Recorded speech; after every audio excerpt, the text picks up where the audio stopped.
What's going on, guys? Shane here. In this video we're going to talk about anticipating punches. Can you see the punches start to come and you can move out of the way and react quick enough? We'll answer that question now. So on the other channel we were doing a virtual sparring session. If you guys haven't checked that out yet, it's awesome. So one of the questions that came up when I was throwing my punches and everyone was slipping and reacting, my boy Marco Widmer said, is there a trick to anticipate the opponent's punches, or is it all about practice? And then my boy Vega Kane said, when you're in a fight, how do you know when the punch is coming? So they're pretty much asking, and I wondered the same thing. When you're in a fight, is there some sort of trick to know which punch is coming? Can I see into the future and know which punch my opponent is going to throw before they throw it? I got 3 points I'm going to break down for you here. Okay, that's going to answer that question. Okay, the first is you have to be lightning fast. For me, when someone throws a punch, I wait for it to get to about here, and then I move out of the way, and it just whizzes right by me. I'm lying. I'm lying directly to your face right now. But no, it's not all about just being super fast and getting out of the way. But it is about having a rhythm, you know, in your shoulders, in your knees, and being ready to move at whatever point.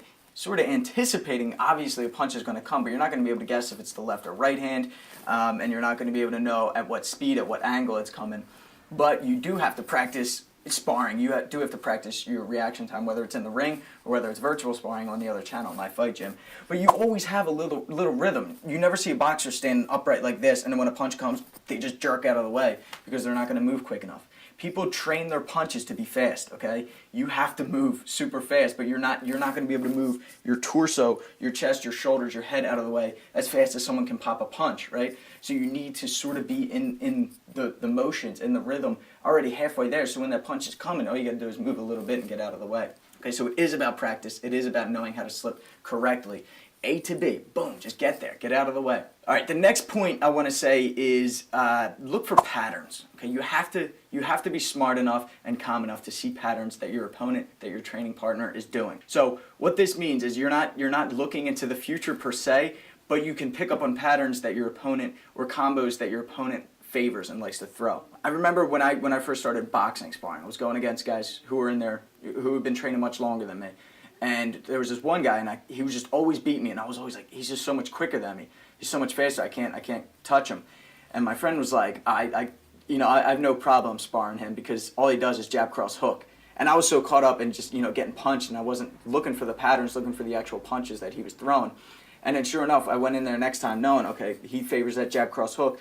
I parried the jab, just sort of like covered up and blocked the cross, and then I just rolled because I knew that hook was coming. He throws the jab cross, 9 out of 10 times he follows it up with a hook. So I blocked that cross. The hook was coming, and I just naturally went like that.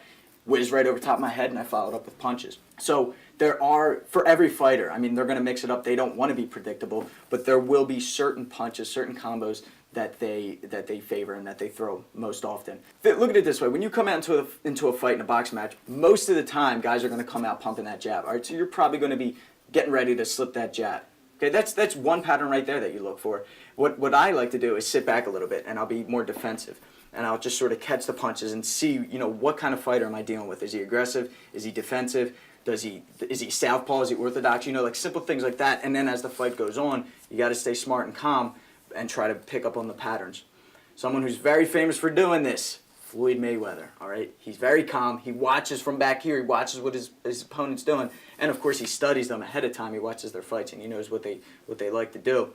But this leads into my third point, sort of piggybacks off the second. You can manipulate your opponent into throwing what you want them to throw, okay? You make them throw certain punches. So if you notice every time that you throw a jab, they tend to throw a jab back. Okay, well, next time, maybe you want to set up an uppercut. You want to be able to slip under that jab and pop an uppercut. So you're like, all right, how am I going to make him throw that jab? Every time I seem to throw a jab, he throws one back. So boom, you fire it, and sure enough, he throws that jab back, you slip, boom, you come up with that uppercut.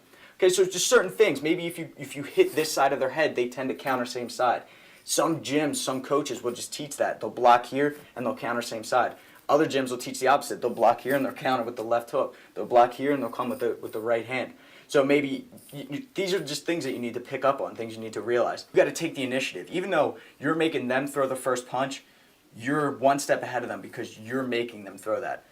You know what I mean? So that's pretty much what it all comes down to, is A, practicing so you do have a nice slip. So you are quick with your slip, but you just have a nice rhythm and you know how to do it right. The second is look for patterns that your opponent tends to throw. Okay, you're not going to see it in the first 10 seconds, but you will see the basics in the first 10 seconds. You will see if they're orthodox or southpaw. You will see if they favor the jab or if they come in heavy with hooks. And then after that, then you're going to manipulate your opponent and make them throw what you want. It's your game. You take control. You take pace in the fight, okay? Don't let him control the pace. All right, you go in there, you make him throw a certain punch, and you capitalize, you counter, because you are a psychic. You're one step ahead of them. All right, guys, so this is just a discussion, a topic, one of many that we talk about in my fight gym, the other channel. So if you want to be a part of it live when it happens, click the link here, right here, and we'll hook you up. We'll get you in there. The first 2 weeks are free. If you don't absolutely love it, it doesn't cost you a thing at all. All right, you cancel within those 2 weeks, and you don't get charged anything. So we'll see you there. We'll get in some virtual sparring where you got to slip my punches, and I'll tell you what counters to throw back, pull counters, some blocks, and then we started doing Muay Thai sparring too, if Muay Thai is more your thing. All right, guys, until next time, I'm Shane. Fight tips. Boom!